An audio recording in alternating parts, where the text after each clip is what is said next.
आज की इस क्लास में अपन एक नया चैप्टर शुरू करने जा रहे हैं जो कि अपना रहेगा चैप्टर नंबर 5। 4 चैप्टर अपन ने फिजिक्स के अंदर कर लिए हैं और उनसे रिलेटेड जो भी न्यूमेरिकल वगैरह है, क्वेश्चन है, ऑब्जेक्टिव टाइप, वो भी अपन ने करे हैं लगातार। ठीक है, तो आज अपन शुरू कर रहे हैं अपना चैप्टर नंबर 5 जो कि रहेगा मैग्नेटिज्म एंड मैटर्स या प्रॉपर्टीज ऑफ मैग्नेटिक सब्सटेंस, या आप कह सकते हो क्या है, चुंबकत्व तथा चुंबकीय पदार्थों के गुण। ठीक है भाई, चैप्टर 5 का नाम क्या है? Magnetism and matter. तो इससे पहले देखो 4 चैप्टर अपन ने जब पढ़ा था वो था गतिमान आवेश तथा चुंबकत्व। यानी कि 4 चैप्टर में अपने ऑलरेडी मैग्नेटिज्म आ रखा है। और आपको याद है तो अपन ने चौथे चैप्टर में शुरू से एंड तक चुंबकीय क्षेत्र के बारे में बात करी थी। हर जगह स्टार्टिंग से लेकर आप देख रहे हो कि जैसे अपन ने सबसे पहले बायो सावर्ट नियम पढ़ा या ओरस्टेड का जो प्रयोग करा था, उसमें भी अपने क्या था, किसी तार में से जब विद्युत धारा प्रवाहित होती है तो उसके चारों ओर क्या उत्पन्न हो रहा था? चुंबकीय क्षेत्र उत्पन्न हो रहा था। और फिर अपन ने बायो सावर्ट नियम, एम्पियर का बंद परिपथीय नियम, ठीक है, टोरॉइड परिणाली का, ये सब पढ़े थे। इनमें सब जगह अपन ने चुंबकीय क्षेत्र के बारे में बात करी थी, है ना, चुंबकीय क्षेत्र फाइंड किया था। तो अब अपना जो चैप्टर 5 है वो भी किस पर है? चुंबकत्व पर आधारित है। तो एक तो चुंबकीय क्षेत्र अपन ने पढ़ा चौथे पार्ट में, वो पढ़ा था अपन ने गतिमान आवेश के कारण चुंबकीय क्षेत्र।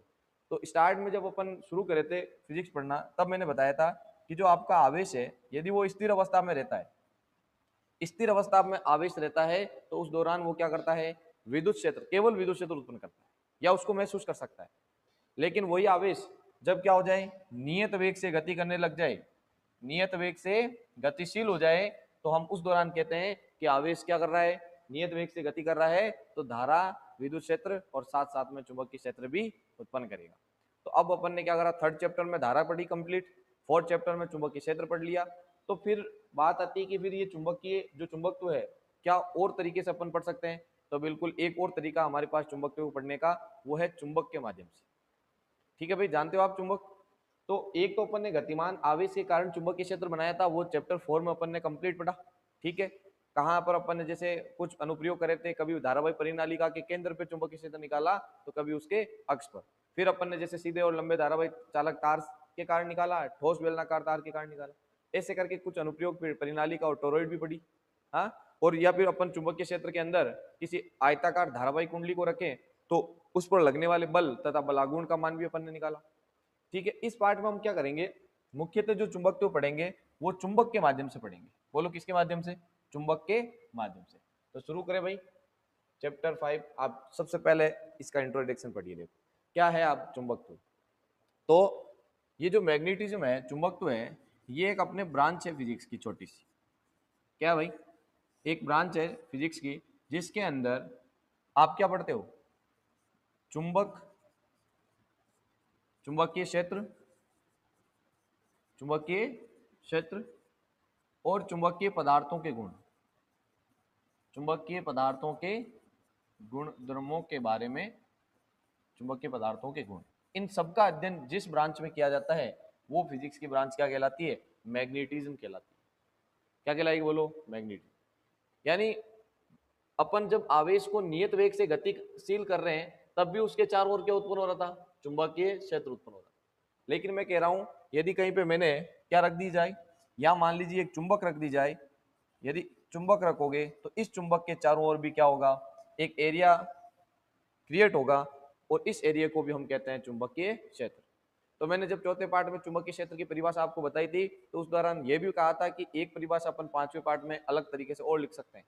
जैसे वहां तो लिखा था कि गतिमान आवेश के चारों ओर का वह एरिया जिसमें कोई अन्य गतिशील आवेश क्या करता है, इस पहले वाले आवेश के कारण क्या करता है? बल महसूस करता है। और वो बल था चुंबकीय बल, और उसका फॉर्मूला भी निकाला था q v B sine theta.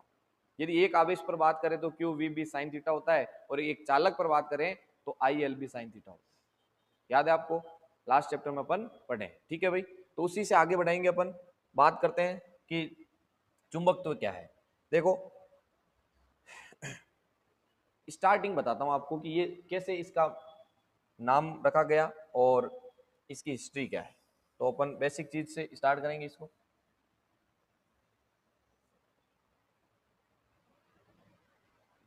देखिए बात है, शुरुआत में क्या हुआ था, एक जगह है एशिया माइनर नामक, एशिया माइनर एक देश है, ये एक महाद्वीप मान लीजिए, उसका एक स्थान है मैग्नीसिया। कौन सा स्थान है बोलो? मैग्नीसिया। मैग्नीसिया नामक स्थान पर लोगों के साथ एक घटना घटित हुई, उसको आप सुनिए। आप एक उदाहरण की सहायता समझिए। मैग्नीसिया नामक स्थान पर क्या हुआ था, एक इस प्रकार से एक पहाड़ी थी, ठीक है, ये एक पहाड़ी है भाई, और कुछ लोग क्या कर रहे थे, इस पहाड़ी पे चढ़ाई कर रहे थे, ठीक है भाई। तो चढ़ाई करते दौरान या वहां पर मान लो जैसे कुछ जानवर वगैरह चराने वाले जब इस पहाड़ी पे चढ़ते थे तो उनके जो जूते हैं वो इस पहाड़ी की सतह से चिपकते थे। ये जो इनके जूते हैं ना, ये तो वो क्या कर रहे थे, इस पहाड़ी की सतह पर चिपकते थे। अब बताओ, आप कहीं कोई पहाड़ पे चढ़ रहे हो और आपके जूते हैं यदि पत्थर से चिपक रहे हैं तो आपको क्या लगेगा कि भाई कुछ ना कुछ रीजन रहा होगा उस पत्थर में, उसी वजह से उसके जो है वो जूते वहां पे चिपक पा रहे हैं, दूसरी जगह ऐसा नहीं हो रहा है। तो फिर क्या करा लोगों ने, उसके बाद में इसकी खुदाई करी और खुदाई के दौरान उनको ये पता चला कि यहाँ क्या है, इस स्थान पर उनको एक विशेष पत्थर मिला। ये जो पत्थर था एक विशेष पत्थर था और इसमें एक फिक्स, एक उसका एक गुण था, एक प्रॉपर्टी थी। और वो क्या प्रॉपर्टी थी कि इस पत्थर के टुकड़े को, इस पत्थर के टुकड़े, जैसे मान लो एक पत्थर का ऐसे लंबा सा एक टुकड़ा ले लिया अपन, इस पत्थर के टुकड़े को इन्होंने क्या करा, धागे से या रस्सी से बांध के जब स्वतंत्रता पूर्वक लटकाया जाता है, बीचों बीच बांध दिया और उसको मान लो इसको यहाँ से बांध दिया और उसको घूमने के लिए स्वतंत्र रख दिया और फिर छोड़ा जाए, तो इन्होंने देखा कि हर बार इसके ठहरने की डायरेक्शन एक फिक्स है, फिक्स डायरेक्शन में आके ये ठहरता है। और वो जो दिशा थी फिक्स, वो थी नॉर्थ एंड साउथ डायरेक्शन, यानी उत्तर दक्षिण दिशा में आकर ही हर बार ये ठहरता है। ये विशेष गुण था उस पत्थर के अंदर। और मिला कहां से वो मैग्नीसिया नामक स्थान से मिला। इसीलिए आगे बढ़ के इस खोज खोज वाले स्थान के नाम पर इसका नाम क्या रखा गया, मैग्नेट रखा गया। मैग्नेट कैसे नाम पड़ा पता चल गया भाई। क्या हुआ था, मैग्नीसिया नामक स्थान पर ये जो पहाड़ी थी वहां पर ये पत्थर मिला और इसके अंदर क्या प्रॉपर्टी है कि ये नॉर्थ और साउथ डायरेक्शन में आके हर बार ठहरता है। इसलिए हम कहेंगे कि जो आपकी मैग्नेट है, मैग्नेट नाम कहां से रखा गया, मैग्नीसिया नामक स्थान पर मिलने के कारण इसका नाम मैग्नीसिया रखा गया। और ये कहीं अपन के द्वारा बनाई गई नहीं है, ये जो मैग्नेट मिली हमारे को प्रकृति से मिली है, पृथ्वी के अंदर से मिली है। इसलिए इस चुंबक को या इस मैग्नेट को क्या कहेंगे, नेचुरल मैग्नेट। क्या कहेंगे, नेचुरल मैग्नेट, है कि नहीं। नेचुरल का मतलब है सीधी हमारे को इस प्रकृति से प्राप्त हुई, हमने कुछ नहीं बनाई, ठीक है। अब सुनो, ये जो पत्थर मिला इसे ही बाद में, इसे ही देखो, ये पता किसने लगाया, इस पत्थर को चीनवासी क्या कहते थे, जो चीनवासी थे ना वो कहते थे लॉर्ड स्टोन।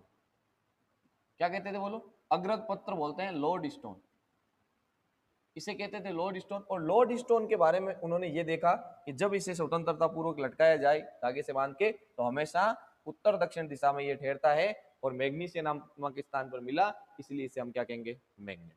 और इसमें ये गुण तो था ही था, इसके साथ और क्या गुण है तो सुनिए। ये जो आपका मैग्नेट है जिसे हम क्या कहते हैं बोलो, जिसे हम चुंबक कहते हैं, ये क्या करता था, लोहे के टुकड़ों को, किसको, लोहा और कोबाल्ट तथा निकल, तथा निकल निकल आदि पदार्थों को, आदि पदार्थों को आकर्षित करता है, आकर्षित करता है। यानी इस जैसे ही इस मैग्नेट के पास लोहा कोबाल्ट निकल इनको लेके जाते हैं, फट से उसके क्या हो जाते हैं, चिपक जाते हैं। कौन कौन, याद रखना, लोहा, फेरस, कोबाल्ट एंड निकल, ये तीन ऐसे पदार्थ थे जो सीधे इससे क्या हो रहे थे, चिपक रहे थे। और ध्यान रखें, ऐसा पदार्थ जिसके लोहा कोबाल्ट निकल चिपक रहे हैं उसको तो कहते हैं चुंबक, और आकर्षित करने का जो गुण है, लोहे, कोबाल्ट तथा निकल को आकर्षित करने का गुण, आकर्षित करने का जो गुण है वो क्या कहलाता है, बोलो? आकर्षित करने का गुण कहलाता है आपके चुंबकत्व। यही कहलाता है आपका चुंबकत्व, मैग्नेटिज्म।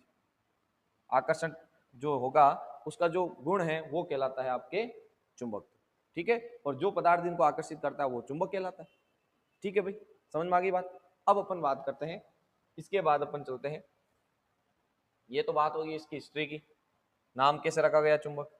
अब बात आती है कि चुंबक के प्रकार, चुंबक के प्रकार। तो चुंबक के कितने प्रकार है, बोलो? 2 प्रकार है। चुंबक के कितने प्रकार हैं? 2 प्रकार, मुख्यतः 2 प्रकार है। उसमें पहला क्या है? प्राकृतिक चुंबक, जो अपनी हेडिंग थी ना फर्स्ट, प्राकृतिक चुंबक। एक तो नेचुरल मैग्नेट, और दूसरा क्या रहेगा, बोलो?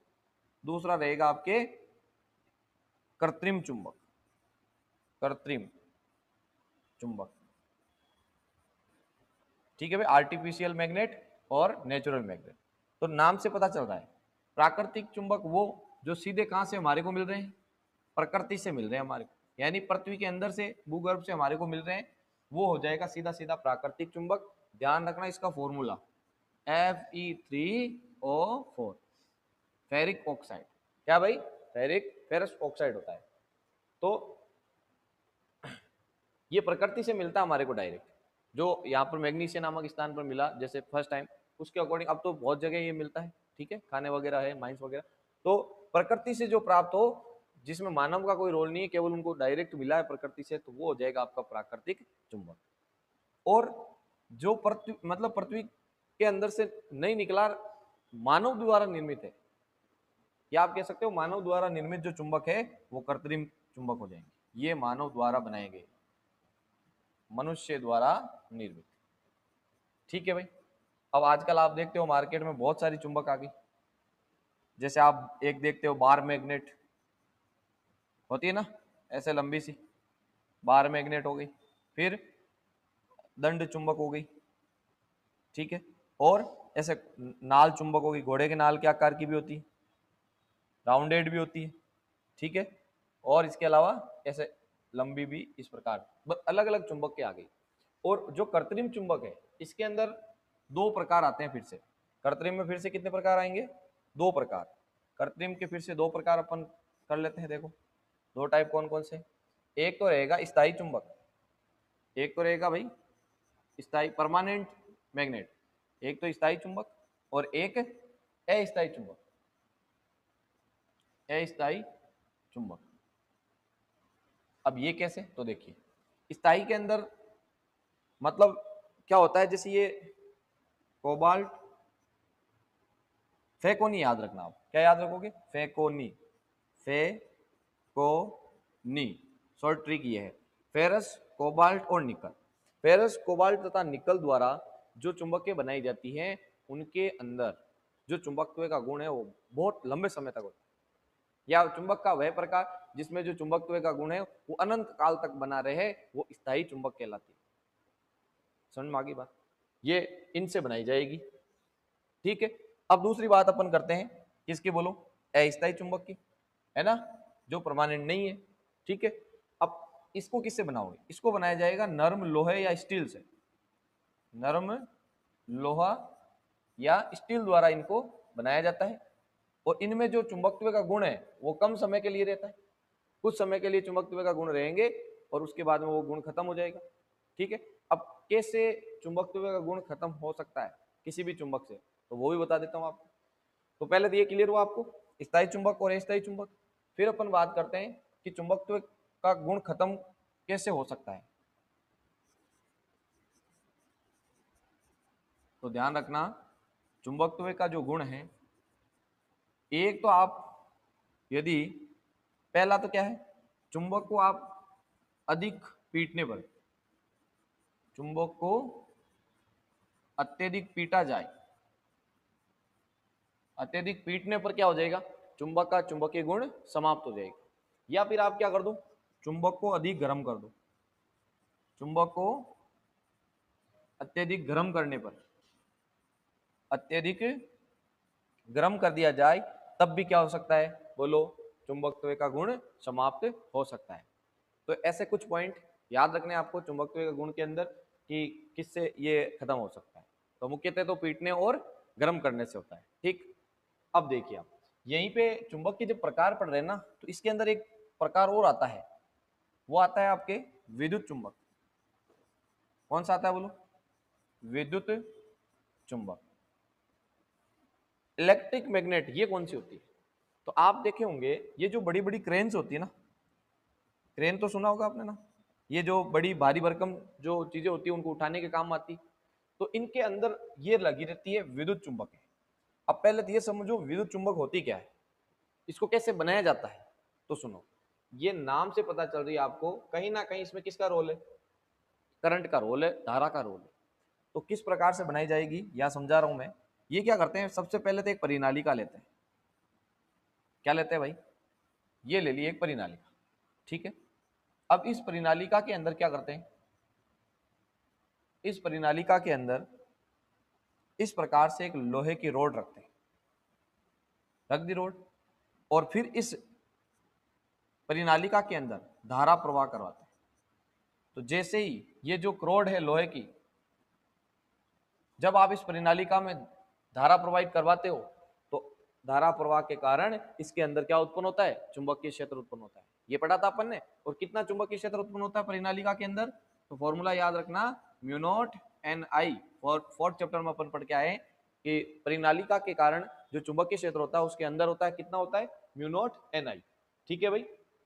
अब जब परिनालिका में आप धारा प्रवाह करवा रहे हो तो उसके अंदर चुंबकीय क्षेत्र उत्पन्न हो रहा है, और उस चुंबकीय क्षेत्र के अंदर आपने क्या रखा है, एक लोहे की करोड़। तो जब भी चुंबकीय क्षेत्र के अंदर किसी लोहे के पदार्थ को रखा जाता है तो उस पर आरोपित होता है चुंबकीय बल, और चुंबकीय बल लगने के कारण उसके अंदर क्या होता है, चुंबकीय आघूर्ण उत्पन्न होता है, और अंत में ये क्या बन जाती है, एक चुंबक की भांति व्यवहार करने लग जाती है। तो ये चुंबक कैसे बना, किसकी वजह से बना, तो देखो अपन ने परिनालिका ली, परिनालिका के अंदर इसको रखा, फिर उसमें धारा प्रवाह करवाया, अतः हम कहेंगे यहां जो चुंबक का निर्माण हुआ है वो विद्युत धारा के कारण हुआ, इसलिए इससे बनी चुंबक को हम क्या कहते हैं, विद्युत चुंबक कहते हैं। और बड़ी बड़ी क्रेन वगैरह होती है तो वहां पर किसका यूज करते हैं, इस विद्युत चुंबक का यूज किया जाता है। समझ में आ गई बात भाई, ठीक है, आगे बढ़े। ये तो बात हो गई आपकी किसकी, विद्युत चुंबक की और इसके प्रकार की। अब अपन चलते हैं अगले टॉपिक की ओर, ठीक है। तो अगला टॉपिक है अपना चुंबक से रिलेटेड कुछ महत्वपूर्ण तथ्य हैं, उनके बारे में अपन जानते। देखो क्या है, तो सुनो आप, चुंबक से संबंधित महत्वपूर्ण सब इसमें है। सबसे पहले चुंबक के प्रकार जो अपन ने अभी अभी पढ़े हैं, ठीक है भाई। मुख्यतः चुंबक के प्रकार कितने पढ़े अपन ने, दो, प्राकृतिक और कौन सा, कृत्रिम।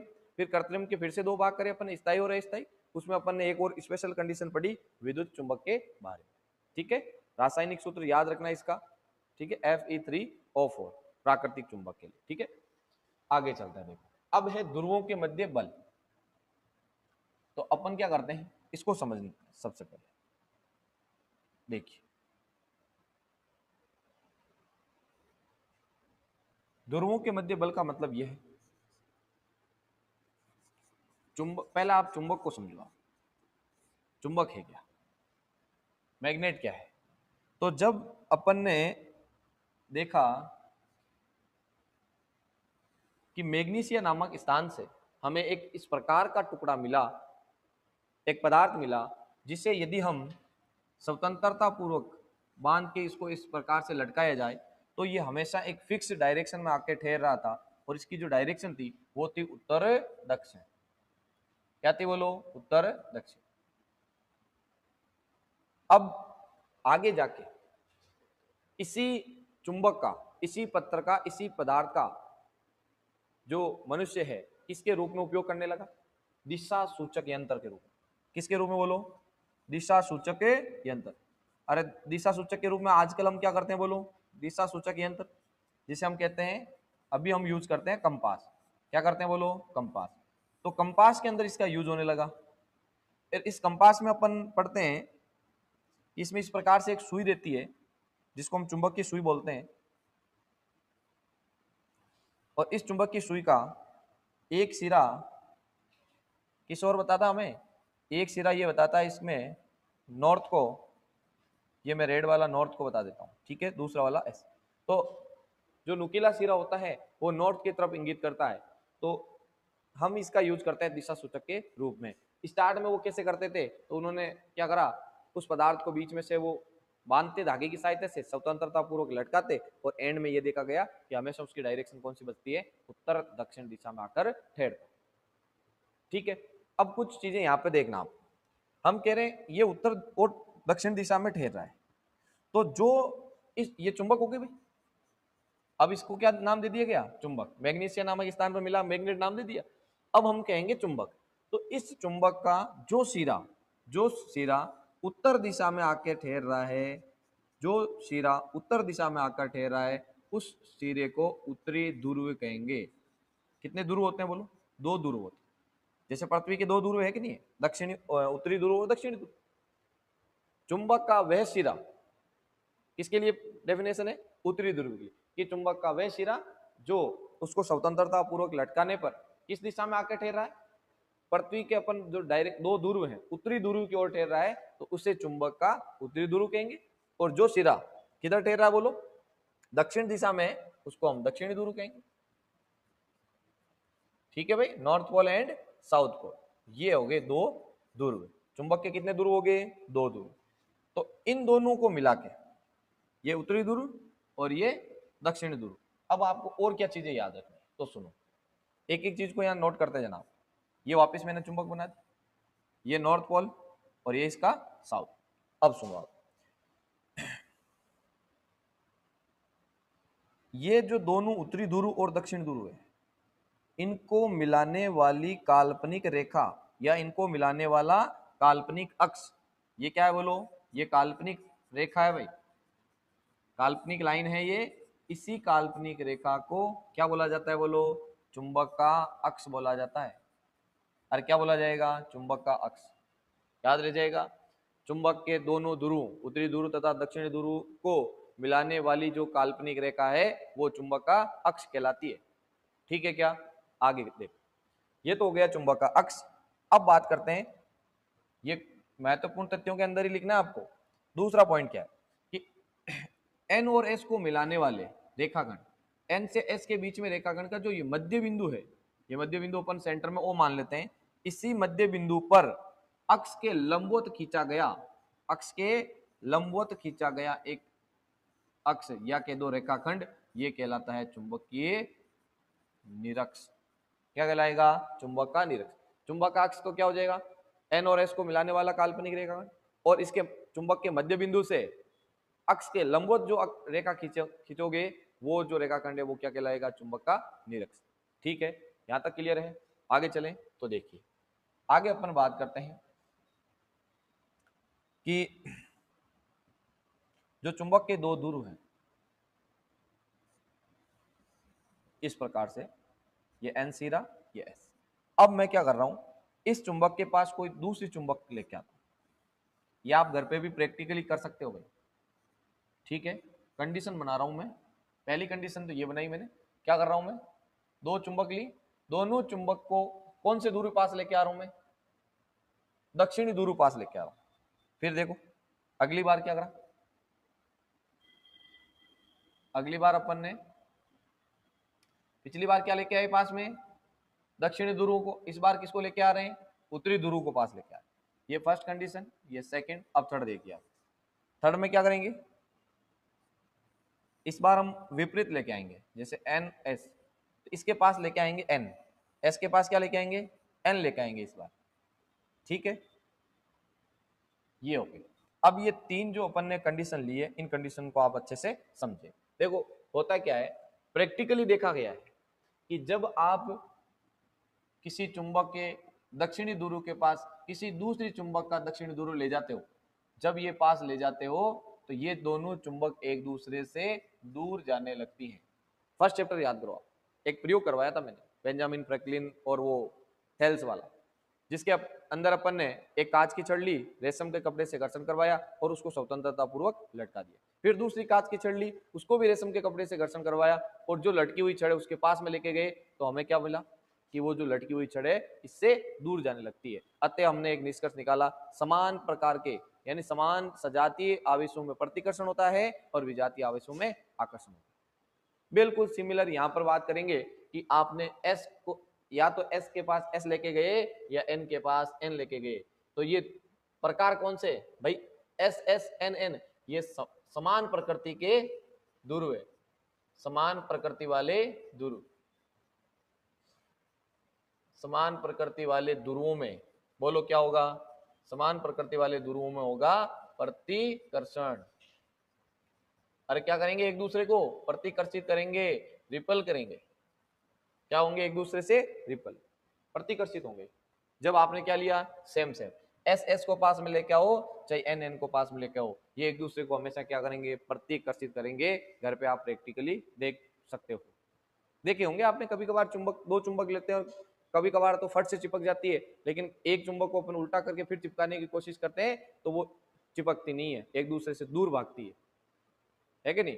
तो वो सेम टाइप के जब आपके दूर हो जाएंगे तो चिपकेंगे नहीं, प्रतिकर्षण करेंगे। लेकिन जैसे ही आपने क्या किया, विजातीय विपरीत प्रकृति वाले या असमान ध्रुव, असमान लिख दीजिए आप ले, असमान ध्रुवों में क्या होगा बोलो, असमान ध्रुवों में क्या होगा, आकर्षण होगा। एक दूसरे को क्या करेंगे, आकर्षित करेंगे, अट्रैक्ट करेंगे। भाई अरे समझ में आया कि नहीं है, क्या करेंगे एक दूसरे को अट्रैक्ट, और वो क्या करेंगे एक दूसरे को रिपल करेंगे। यानी सजातीय आवेशों में जिस प्रकार से वहां प्रतिकर्षण था, वैसे यहां भी समान या सेम टाइप के जो ध्रुव हैं एन एन एस एस, इनके मध्य प्रतिकर्षण, और विपरीत प्रकृति या असमान ध्रुव कह दीजिए एस एन या एन एस, इनके मध्य आकर्षण। ठीक है भाई, यहां तक क्लियर। आगे चलो, आगे देखिए, ये जो सारे पॉइंट है ना यहाँ पे लिखे हुए, ये सारे मैं यहाँ पे करवा रहा हूँ। चुंबकीय अक्ष हो गया, चुंबकीय निरक्ष हो गया, अभी ये भी हो जाएगी, सारी चीजें अपन यहाँ पे कर रहे हैं एक एक को।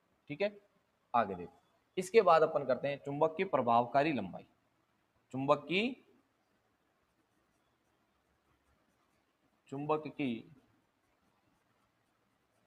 प्रभावकारी लंबाई। अब ये थोड़ा ध्यान से समझिए, क्या होती है चुंबक की प्रभावकारी लंबाई। तो देखो इस प्रकार से कोई चुंबक है, ठीक, एन सीधा यहाँ पे है, एस यहाँ पे, आप देखो यहाँ बार एन और एस ऐसे क्यों नहीं बनाते, क्या कारण, क्या इनके उत्तरी ध्रुव और दक्षिणी ध्रुव चुंबक के अंदर है, बाहर लास्ट पॉइंट तक नहीं है। तो ध्यान रखना, हमेशा चुंबक को आप ऐसे ही बनाओगे, इसी टाइप से, क्योंकि ये जो सिरे हैं ना दोनों, इन सिरों से कुछ मध्य में या कुछ अंदर की साइड रहते हैं आपके ध्रुव, और ये जो दोनों ध्रुव हैं, दोनों ध्रुव एन और एस, इनके बीच की जो लंबाई है जिसे हम लेंगे 2L। अरे बोलो कितनी लंबाई लेंगे, दोनों ध्रुवों के मध्य की दूरी 2L लेंगे, जिसे चुंबक की प्रभावकारी लंबाई कहते हैं। ठीक है, बोलो डेफिनेशन क्या लिख सकते हो, चुंबक के दोनों ध्रुवों के मध्य की दूरी या लंबाई, जिसको अपन लिखेंगे 2L से, यही हमारे लिए क्या है, चुंबक की प्रभावकारी लंबाई। ठीक है, यहां तक चल रहा है सही, याद हो रहा साथ साथ। ठीक है, तो देखिए चुंबक की प्रभावकारी लंबाई, और वो हो जाएगी आपके 2L। फिर बात करते हैं ध्रुव प्रबलता की। बोलो किसकी बात करेंगे, ध्रुव प्रबलता, ध्रुव प्रबलता। अब ध्रुव प्रबलता क्या है, तो ऐसे देखो आप, जैसे ये चुंबक है, ये ठीक, अब दोनों ध्रुवों द्वारा लोहे के, कोबाल्ट के, निकल के, यानी चुंबकीय पदार्थ, सीधा क्या लिख देता हूं मैं शॉर्ट में, चुंबकीय पदार्थ। डेफिनेशन कैसे बनाएंगे कि चुंबकीय ध्रुवों द्वारा किसको, चुंबकीय पदार्थ को आकर्षित करने की क्षमता, चुंबक के ध्रुवों द्वारा चुंबकीय पदार्थों को अपनी ओर आकर्षित करने की जो क्षमता है, प्रबलता है, वो ही ध्रुव प्रबलता कहलाती है। ठीक है यहां तक। अब सुनो फॉर्मूला कैसे बनाएंगे, तो याद रखना आप इसको लिखते हैं स्मॉल एम से। बोलो किससे लिखते हैं? स्मॉल एम से। किसको? ध्रुव प्रबलता। अब यहाँ दो ध्रुव है, दोनों की ध्रुव प्रबलता अपन निकालेंगे कैसे? तो m बराबर आप फॉर्मूला याद रखना F/b। क्या याद रखोगे? m बराबर F/b, यानी इसके द्वारा चुंबकीय पदार्थ पर लगाए गए चुंबकीय बल तथा इसका जो चुंबकीय क्षेत्र है, इसका जो चुंबकीय क्षेत्र है, या ऐसे कह दीजिए जैसे यहाँ पर एक चुंबक है। बताओ चुंबकीय क्षेत्र की परिभाषा कैसे लिखो?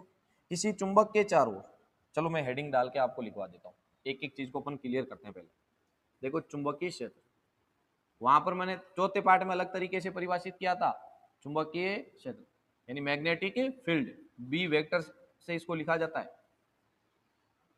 यहां कैसे लिखेंगे तो देखिए नोट कीजिए आप, किसी चुंबक के चारों ओर का वह क्षेत्र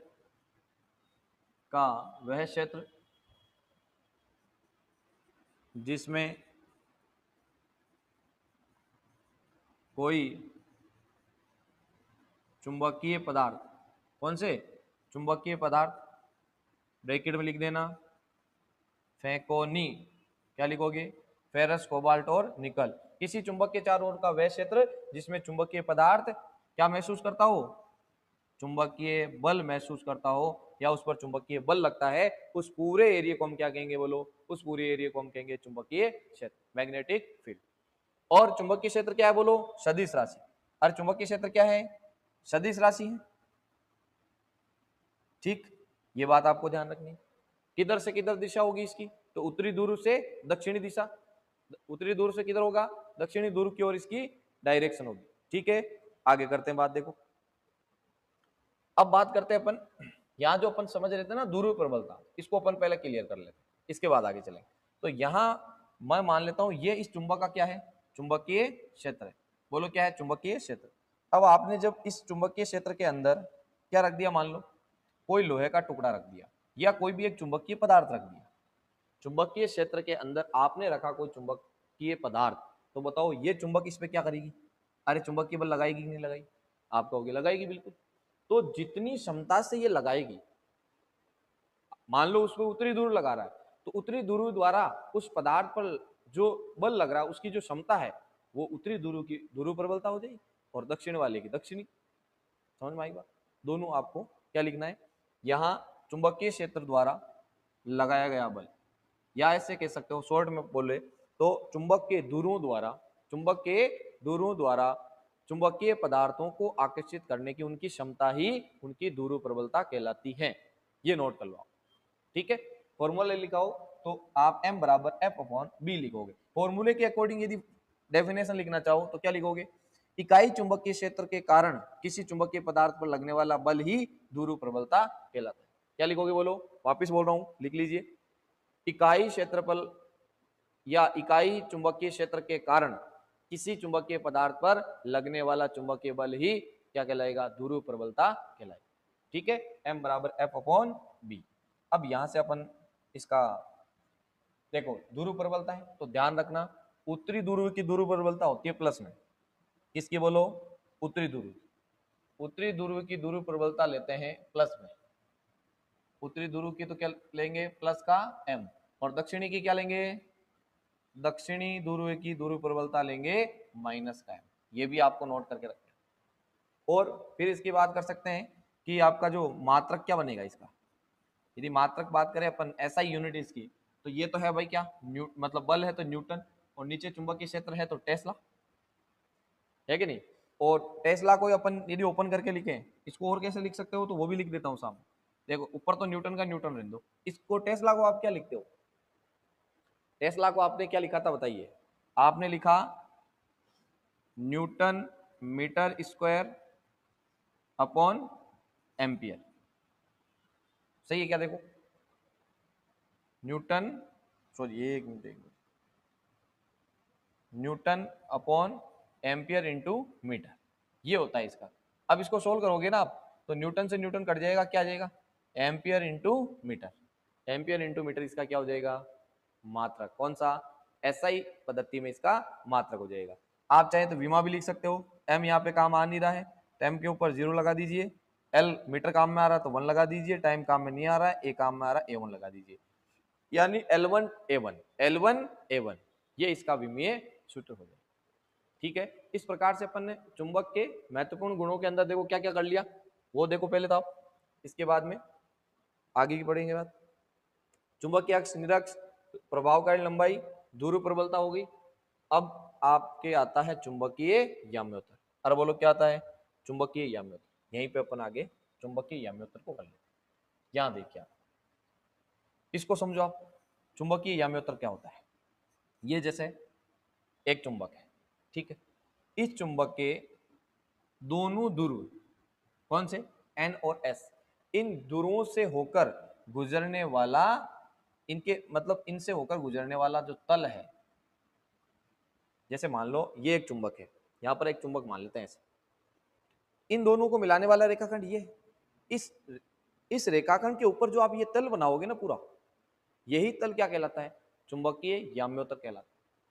और बोलो क्या कहलाएगा, चुंबकीय याम्योत्तर, याद रह जाएगा। ठीक है, एक होता है भौगोलिक याम्योत्तर, क्या याद रखना है आपको, एक तो होगा भौगोलिक याम्योत्तर, इसको और आप आगे डिटेल में बताऊंगा आपको, भौगोलिक याम्योत्तर, और दूसरा चुंबकीय याम्योत्तर। भौगोलिक याम्योत्तर क्या होता है कि जो पृथ्वी है अपनी, इस पृथ्वी के भी दो ध्रुव है, एन और एस, है कि नहीं। पृथ्वी का भी क्या होता है, आपके उत्तरी ध्रुव और दक्षिणी ध्रुव, तो ठीक उसी प्रकार से आपके चुंबक के भी उत्तरी और दक्षिणी ध्रुव है कि नहीं। तो हम ये कहेंगे भौगोलिक याम्योत्तर क्या होगा कि जो पृथ्वी का एन और एस है, दोनों ध्रुव है, इनके लंबवत जो तल है, इनका लंबवत जो तल है वो तो क्या कहलाएगा, भौगोलिक याम्योत्तर। जबकि जो चुंबक के दोनों ध्रुवों को मिलाने वाले जो रेखाखंड, इसके ऊपर जो तल बनाया हुआ है वो होगा भौगोलिक, सॉरी, चुंबकीय याम्योत्तर। फिर आपके आगे जाके नति कोण, दिक्पात का कोण, ये सब आएंगे, वहां पर आपको भौगोलिक याम्योत्तर और चुंबकीय याम्योत्तर की जरूरत पड़ेगी। तो मैंने पहले यहाँ पे आपको क्लियर बता दिया। ध्रुव प्रबलता हो गई भी, ठीक है। अब बात करते हैं आगे किसकी, इसके बाद आप हेडिंग डालोगे चुंबकीय बल रेखाएं या चुंबकीय क्षेत्र रेखाएं। चुंबकीय बल रेखाएं कह दीजिए या चुंबकीय क्षेत्र रेखाएं कह दीजिए, चुंबकीय क्षेत्र रेखाएं, हेडिंग डाल दीजिए अगली, चुंबकीय बल रेखाएं या चुंबकीय क्षेत्र रेखाएं। अब इसको समझिए भाई, फर्स्ट चैप्टर में अपन पढ़ के आए हैं विद्युत बल रेखाएं। बताओ एक बार क्या होती है, आपने पढ़ा विद्युत बल रेखा क्या होती है कि विद्युत क्षेत्र के अंदर आपने इकाई धनावेश रख दिया, और वो इकाई धनावेश जिस काल्पनिक पथ पर घूमता है, और काल्पनिक पथ पर घूमने से जो निष्कोण प्राप्त होता है, निष्कोण वक्र प्राप्त होता है हमें, उस निष्कोण वक्र को हम क्या कहते हैं, विद्युत बल रेखा कहते हैं। ठीक है, अब यहां पर आते हैं, वहां विद्युत बल रेखाएं था और यहाँ चुंबकीय बल रेखाएं, और चुंबकीय बल रेखाएं बनेगी चुंबक के कारण। ये अपन ने एक चुंबक बना दिया, ठीक है क्या, यहां अपन ने एक चुंबक बना दिया। अब क्या करना, आप वहां पर तो रखा था इकाई धनावेश, और यहां क्या रखना है, यहां रख देना चुंबकीय सुई या कंपास। क्या रखोगे, चुंबकीय सुई या फिर कंपास को रख दीजिए। तो आप क्या देखोगे, मान लेते हैं सबसे पहले मैं चुंबक की सुई को यहां रखूंगा, इस एन सिरे के पास। एन सिरे पे जब रखोगे तो चुंबक की सुई आपको इस प्रकार से बताएगी, ये एस सिरा उसका, ये एन सिरा है। फिर जब उसको यहां पे रखोगे तो वही सुई इस प्रकार से हो जाएगी, फिर उसको यहां रखोगे तो बिल्कुल ऐसे स्ट्रेट हो जाएगी, फिर यहां पर फिर थोड़ी मुड़ जाएगी, और जब इसके पास लेके आओगे तो बिल्कुल ये एन सिरा हो जाएगा, ये एस। वैसे इधर की साइड में आप करोगे तो इस प्रकार से चलेगी, ये यहां पर इस प्रकार से हो जाएगी। ये कंपास की सुई की बात कर रहा हूं, ये प्रैक्टिकली आप घर पे कर सकते हो, चुंबक लेके और चुंबक की सहायता से आप ये करके देख सकते हो। अब देखिए आप कि चुंबक के चारों ओर जो चुंबकीय सुई है, इसका जो एन या चुंबक की सुई ले लो आप कंप्लीट ही, कि चुंबक के चारों ओर चुंबकीय सुई द्वारा जो पथ तैयार हुआ, जिस पथ पर वो घूम रही है, उस काल्पनिक पथ को हम क्या कहेंगे? चुंबकीय बल रेखा कहते हैं। समझ गए? डेफिनेशन याद रह जाएगी। चुंबक के चारों ओर जो चुंबकीय क्षेत्र है, उसके अंदर चुंबकीय सुई जिस काल्पनिक पथ पर घूम रही है, उस काल्पनिक पथ को हम क्या कहेंगे? चुंबकीय बल रेखा। हुआ क्लियर यहां तक? कोई दिक्कत नहीं? ठीक है, आगे चलते हैं। तो यहां पर एक काम करते हैं, अपन इसको मिला देते हैं भाई। ये यहां से शुरू हुआ, इस प्रकार से चली, और कहां पर हो? ये यहां पर आ गई। और ऐसा भी देखा गया है कि इस चुंबक के अंदर आप जब इसको देखोगे तो उसकी ये वाली डायरेक्शन यहां पे रहने वाली है। ठीक है क्या? चुंबक के अंदर देखोगे ना तो ये इस प्रकार से रहेगी, इस प्रकार से। तो इसका मतलब ये हुआ कि चुंबक के बाहर भी आपकी चुंबकीय बल रेखाएं हैं और चुंबक के अंदर भी चुंबकीय बल रेखाएं, इस प्रकार से रहेगी पूरी कंप्लीट। एन से निकलेगी बाहर, एस में इंटर करेगी, है कि नहीं? और चुंबक के अंदर आप जाके देखोगे तो एन से एस की ओर, ये है इसकी डायरेक्शन। तो डायरेक्शन भी पता रखना आप। ठीक है भाई, अब आपको याद रह जाएगा इस डायग्राम की सहायता से कि किधर से चुंबकीय बल रेखाएं निकल रही है और किधर जा रही है। ठीक है, तो कुछ इसके important point. Point number first, बताओ किधर से किधर? तो ध्यान रखना, चुंबक के बाहर, बाहर आप देखोगे चुंबक के बाहर, तो जो चुंबकीय बल रेखाएं हैं वो उत्तरी ध्रुव से, उत्तरी ध्रुव से किधर जा रही है बोलो? उत्तरी ध्रुव से दक्षिणी ध्रुव की ओर जा रही है। उत्तरी ध्रुव से तो बाहर निकल रही है और दक्षिणी ध्रुव में प्रवेश कर रही है, यानी हम कहेंगे उत्तर से दक्षिण की ओर जा रही है। लेकिन इसी चीज को मैं कहूं आपसे कि चुंबक के अंदर, चुंबक के अंदर आप जब देखोगे तो आपको क्या दिखेगा बोलो? चुंबक के अंदर उल्टा हो जाएगा, दक्षिणी ध्रुव से उत्तरी ध्रुव की ओर चलेगी, दक्षिणी ध्रुव से उत्तरी ध्रुव, दक्षिणी ध्रुव से उत्तरी ध्रुव की ओर आपकी चुंबकीय बल रेखाएं चलती है। अब कहीं पे क्या आपकी चुंबकीय बल रेखा टूटी क्या? यहां से देखो शुरू हुई है, ऐसे जाके फिर वापस अंदर भी इधर चल रही है। अंदर किधर से किधर चल रही है? एस से एन की ओर, और बाहर एन से एस की ओर। देख लो, बाहर तो एन से एस की ओर और अंदर एस से एन की ओर। अतः हम कहेंगे, जो वेरी इंपॉर्टेंट सेकंड पॉइंट आपको नोट करना है, सेकंड पॉइंट ये है कि यह क्या बनाती है? यह बंद वक्र बनाती है। चैप्टर फर्स्ट में मैंने लिखवाया था विद्युत बल रेखाएं खुला वक्र बनाती है, जबकि विद्युत चुंबकीय बल रेखाएं बंद वक्र बनाती हैं। कहीं पे भी देख लो आप, टूटी नहीं है, एन से शुरू हुई है वापस एन तक, यानी एक पूरा सर्कल बन रहा है, बंद वक्र बना रही है। आगे चलें, अगला पॉइंट देखिए, point number 3। Point number 3 note कीजिए। 3 में आप क्या लिखोगे? 3 में ये लिखोगे कि चुंबकीय बल रेखा के, चुंबकीय बल रेखा के, मान लो मैं कह रहा हूं कहीं कोई एक बिंदु है और उस बिंदु पे आपको चुंबकीय क्षेत्र की दिशा चाहिए। किसकी डायरेक्शन चाहिए? चुंबकीय क्षेत्र की दिशा चाहिए। तो आप कैसे निकालोगे उसको? निकालने का क्या है कि चुंबकीय बल रेखा के किसी भी बिंदु पर, किसी भी बिंदु पर खींची गई स्पर्श रेखा, खींची गई स्पर्श रेखा, बोलो क्या बताती है? चुंबकीय क्षेत्र की दिशा को बताएगी। यानी आप यदि मान लो ये एक चुंबकीय बल रेखा है, इसका एक बिंदु यहां पर लिया और आपने इसमें क्या बना दी? क्या बना दी बोलो? स्पर्श रेखा खींच दी, तो वो हमें क्या बताएगी? किसको बताएगी? चुंबकीय क्षेत्र की दिशा को यहाँ पे बताएगी। ठीक है, क्लियर है भाई? पॉइंट नंबर 3 क्लियर हुआ। आगे चलो, पॉइंट नंबर 4। पॉइंट 4 क्या बोलो? पॉइंट 4 ये है, वेरी इंपॉर्टेंट कर लेना इसको, इससे आता है क्वेश्चन। कभी भी दो चुंबकीय बल रेखाएं, दो चुंबकीय क्षेत्र रेखाएं क्या नहीं करती? रेखाएं एक दूसरे को प्रतिच्छेद नहीं करती, यानी एक दूसरे को नहीं काटती हैं, नहीं काटेगी। ये क्यों? क्योंकि मान लेते हैं एक बिंदु पे दो चुंबकीय बल रेखाएं काट रही, तो एक ही बिंदु पर क्या करना पड़ेगा, आप देखोगे एक ही बिंदु पर चुंबकीय क्षेत्र की दो दिशाएं, ऐसा संभव है क्या? एक बिंदु पर हमेशा और हमेशा एक ही चुंबकीय क्षेत्र की दिशा होगी, अलग अलग नहीं हो सकती, ऐसा संभव नहीं है। तो आगे नोट कर लीजिए, एक दूसरे को नहीं काटेगी, क्योंकि काटने पर एक ही बिंदु पर विद्युत क्षेत्र की दो दिशाएं होगी, जो कि संभव नहीं। ये आपको यहाँ पर नोट करना है। ठीक है, कर लिया भाई, आगे चले। और क्या कर सकते हैं, और क्या पॉइंट इसमें बन सकते हैं, तो सुनिए अगला पॉइंट नोट कीजिए आप, कि जो चुंबकीय बल रेखाएं हैं, जहां पर ज्यादा चुंबकीय बल रेखाएं, या ज्यादा कह दो या पास पास कह दो, जहां पर चुंबकीय बल रेखाएं क्या है, अत्यधिक नजदीक हैं, पास पास हैं, ज्यादा है, तो वहां परबल चुंबकीय क्षेत्र होगा, वहां पर परबल चुंबकीय क्षेत्र होगा, अधिक मान का चुंबकीय क्षेत्र होगा। और जहां चुंबकीय बल रेखाएं दूर दूर हो या कम मात्रा में हो, तो वहां दुर्बल चुंबकीय क्षेत्र होगा। अरे बोलो क्या होगा, दुर्बल चुंबकीय क्षेत्र। क्लियर है पॉइंट, आ रहा समझ में, याद हो रहा, साथ साथ नोट करते जाइए और रिपीट करते जाइए।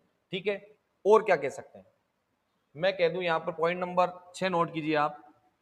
6 में क्या लिखोगे, तो सुनो, मान लो कहीं पे जो आपकी चुंबकीय बल रेखाएं, चुंबकीय बल रेखाएं एक दूसरे के समांतर हैं, चुंबकीय बल रेखाएं एक दूसरे के क्या है बोलो, समांतर हैं, तो वहां जो चुंबकीय क्षेत्र है, वहां जो चुंबकीय क्षेत्र है वो क्या होगा, समांतर चुंबकीय क्षेत्र बल, या एक समान, क्या लिखना है आपको, एक समान चुंबकीय क्षेत्र होगा, एक समान चुंबकीय क्षेत्र।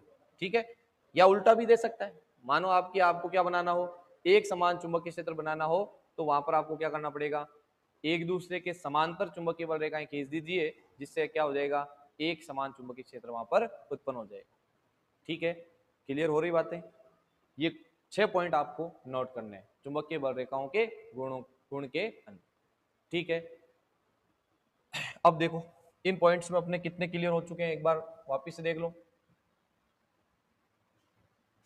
यहां अपन बात कर रहे हैं, तो देखो चुंबक के प्रकार हो गए अपने, ध्रुवों के मध्य, हाँ ये बल वाला, ये बल समान वाले में प्रतिकर्षण, असमान में आकर्षण, ये हो गए सारे।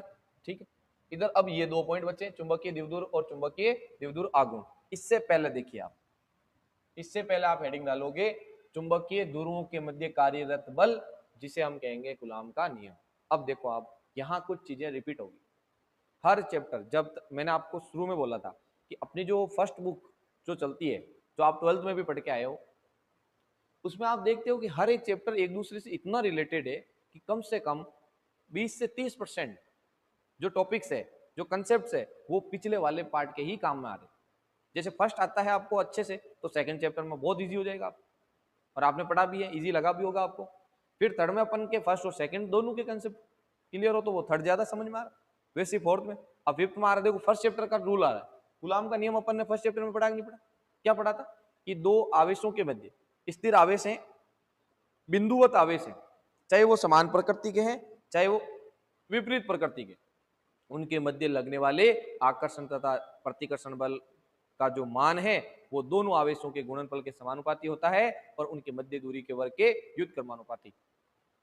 पूरा पढ़ा था अपन ने, किस प्रकार से उसमें नियतांक आया था, नियतांक की वैल्यू किस किस चीजों पर डिपेंड करती है, वो सारी चीजें मैंने आपको फर्स्ट चैप्टर में पढ़ाई है। यहाँ पर भी आपके सेम टू सेम चलेगा कूलॉम का नियम। तो अब देखो क्या चीजें बदलेगी, क्या नई चीजें यहाँ पर एड होगी, तो वो सुनो। यहाँ हम बनाएंगे भाई एक चुंबक, चुंबक में कितने ध्रुव, 2, कौन कौन से, N और S। अब सुनो, हम बात कर रहे हैं यहाँ कि चुंबक की जो ध्रुव है, इनके कारण जो बल लगेगा अन्य चुंबकीय ध्रुवों के साथ, ठीक है, हो सकता है वो किसी के साथ आकर्षण लग रहा है, प्रतिकर्षण लग रहा है, लेकिन जो लगने वाला, मैं मान लेता हूं इसका जो ध्रुव प्रबलता है, क्या माननी पड़ेगी मेरे को, पहले इस ध्रुव की ध्रुव प्रबलता m मान ली मैंने, और इस ध्रुव की ध्रुव प्रबलता m2 मान ली, एक से अपन का काम हो जाएगा। तो ये कहता है नियम, कूलॉम का नियम, कि जो लगने वाला चुंबकीय बल है वो दोनों की ध्रुव प्रबलताओं के गुणनफल के समानुपाती होता है। एक तो ये हो गया, और दूसरा क्या हो जाएगा, दूसरा क्या हो जाएगा बोलो? दूसरा हो जाएगा इनके मध्य जो दूरी दिख रही है आपको, ये जो मध्य दूरी अपन आर मान लेते हैं, तो इस मध्य दूरी के वर्ग के व्युत्क्रमानुपाती होता है। जब इसका आप क्या करोगे, दोनों को मिला के लिखोगे एक वे दो से, सेम टू सेम भी तो है, एक वे दो से क्या लिखोगे, समानुपाती का चिन्ह रखना, पहले बराबर मत लगाना, यहाँ हो जाएगा m1 m2 बट्टे आर स्क्वायर। अब बात आती है कि जब समानुपाती का चिन्ह हटेगा तो कुछ ना कुछ नियतांक आएगा, बिल्कुल आएगा। तो यहाँ आ जाएगा f बराबर, यहाँ जो नियतांक आएगा वो आएगा म्यू नॉट अपॉन 4 पाई। ये भी मैंने फोर्थ चैप्टर में, याद करो जब आपको बायो सावर्ट का नियम करवाया था, तो वहां समानुपाती चिन्ह हटने पर एक नियतांक आया के एम, और उसी के एम की वैल्यू अपन ने पढ़ी थी म्यू नॉट अपॉन 4 पाई। आगे जो चीज है m1 m2 upon are square है, जैसे रख दीजिए, रख दिया भाई। अब सुनो, यहाँ म्यू नॉट को फिर से समझ लो। म्यू नॉट क्या बोलो? अरे म्यू नॉट क्या है? म्यू नॉट है निर्वात की चुंबकशीलता। बोलो क्या है? निर्वात की चुंबकशीलता है, ठीक है। इसकी वैल्यू पूछी जाए तो कितनी बताओगे? म्यू नॉट की वैल्यू आपको याद रखनी है 4 पाई गुणा 10 की घात माइनस 7। अब मात्रक की बात आए तो मात्रक यहाँ कैसे बनाओगे आप? सुनो, मैं सबसे पहले म्यू नॉट का मात्रक निकालने की कोशिश कर रहा हूँ इसी फॉर्मूले से। तो म्यू नॉट का जो मात्रक की बात आती है, तो देखिए कैसे निकालेंगे। ऐसा ही मात्रक निकालेंगे अपन, तो इधर म्यू नॉट को रख दीजिए, बाकी सबको उधर भेजिए। तो देखो एफ का क्या होता है बोलो? न्यूटन। ये आर स्क्वायर ऊपर जाएगा तो क्या हो जाएगा? Metre square upon m1 m2। अभी अभी मैंने कराया था कि जो आपका किसका होता है बोलो? एम्पियर इंटू मीटर किसका होता है? ध्रुव प्रबलता का मात्रक होता है। ऊपर इस देखो m1 m2 होगा तो स्क्वायर हो जाएगा, मतलब इसके ऊपर भी स्क्वायर लग जाएगा, इसके ऊपर भी स्क्वायर लग जाएगा, और मीटर स्क्वायर से मीटर स्क्वायर कट जाएगा, न्यूटन प्रति एम्पियर स्क्वायर। ये आपका क्या आ जाएगा? म्यू नॉट का मान। वहां पर भी ऐसे ही करा था अपन, ठीक है, हेनरी इंटू मीटर वगैरह, वो भी अपन मतलब चेंज कर सकते हैं। ये म्यू नॉट के मान की बात हो गई, ये इसका फॉर्मूला आ जाएगा। अब आपसे पूछे कि ये किस किस पे डिपेंड करता है म्यू नॉट अपॉन 4 पाई, तो ये दो चीजों पे डिपेंड करता है। एक तो माध्यम की प्रकृति पर, माध्यम निर्वात हो तो म्यू नॉट बट्टे 4 पाई लिखते हैं, माध्यम अन्य हो तो म्यू एम बट्टे 4 पाई लिखते हैं। फिर ये डिपेंड करता है मात्रकों की पद्धति पर। जैसे एसआई यूनिट के अंदर बात करें तो इसकी वैल्यू ये है, न्यूटन अपॉन एम्पियर स्क्वायर लिख दीजिए और वैल्यू ये लिख दीजिए। लेकिन इसी का सीजीएस में मान आप लिखना चाहो तो सीजीएस में मान हो जाएगा 1 हो जाएगा। भाई न्यूटन का क्या हो जाएगा? डाइन हो जाएगा। एम्पियर का क्या हो जाएगा? एब एम्पियर, है कि नहीं? एब एम्पियर का स्क्वायर। सारी चीजें किस में बदल जाएगी? सीजीएस में बदल जाएगी। तो ये है आपके किसका नियम? ध्रुवीय जो ये चुंबकीय ध्रुव है, इनके मध्य कार्य जो बल है, जिस प्रकार से आपके आवेशों के मध्य, जिस प्रकार से आवेशों के मध्य लगने वाला जो स्थिर विद्युत बल है उसके लिए कूलाम का नियम है, ठीक उसी प्रकार यहाँ ध्रुवों के मध्य लगने वाले चुंबकीय बल के लिए सूत्र है, वो भी कूलाम के नियम के अनुसार ही। ठीक है, यहाँ तक नोट कर लिए क्या? आगे चले इसके बाद देखिए। अब अपन बात करेंगे इसके बाद चुंबकीय द्विध्रुव। देखो ये बच गया, चुंबकीय द्विध्रुव और चुंबकीय द्विध्रुव आघूर्ण, इनको समझते हैं। सबसे पहले लिखिए आप चुंबकीय द्विध्रुव।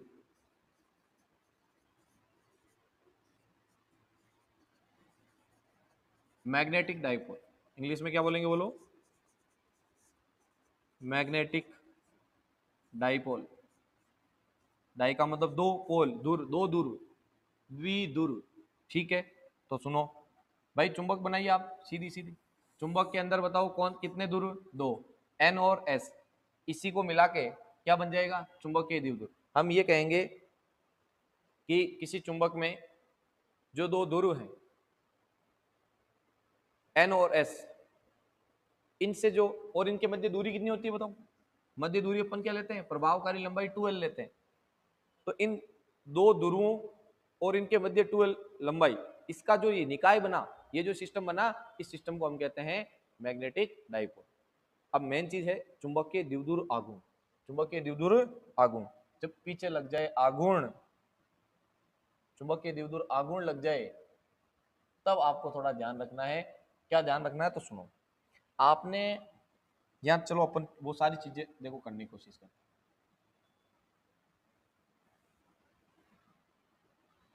आपने विद्युत द्विध्रुव आघूर्ण पढ़ा? विद्युत द्विध्रुव और आघूर्ण, विद्युत द्विध्रुव आघूर्ण। इसमें आपने क्या पढ़ा?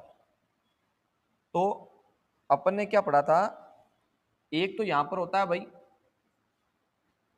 P बराबर Q इंटू 2A, याद है आपको? P बराबर Q इंटू 2A होता है। अब हम इसी जगह क्या पढ़ने वाले हैं? चुंबकीय द्विध्रुव आघूर्ण।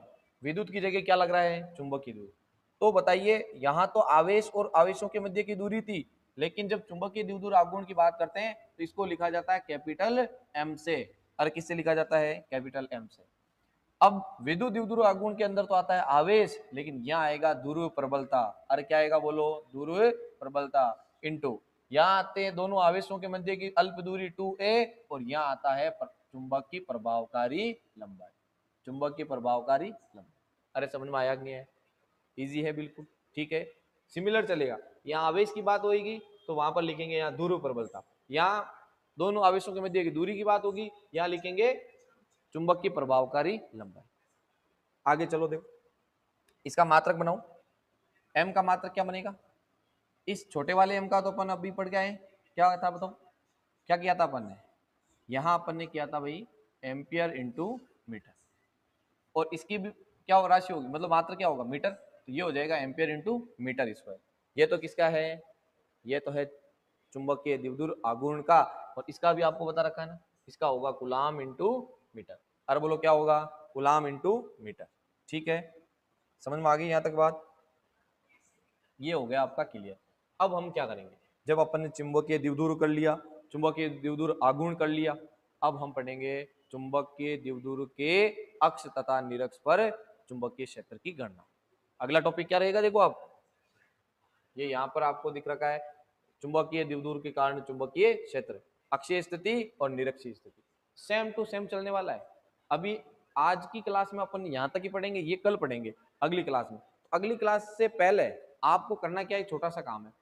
जब ये क्लास आपकी एंड हो जाए तो आप फर्स्ट चैप्टर का जो चुंबक विद्युत द्विध्रुव पढ़ा था, विद्युत द्विध्रुव आघूर्ण और उसकी अक्षीय और निरक्षीय स्थिति पर विद्युत क्षेत्र अपन ने निकाला था, वो वाली डेरिवेशन एक बार देख लेना बस, जिससे आपको ये बिल्कुल इजी लगेगी, बिल्कुल आसान।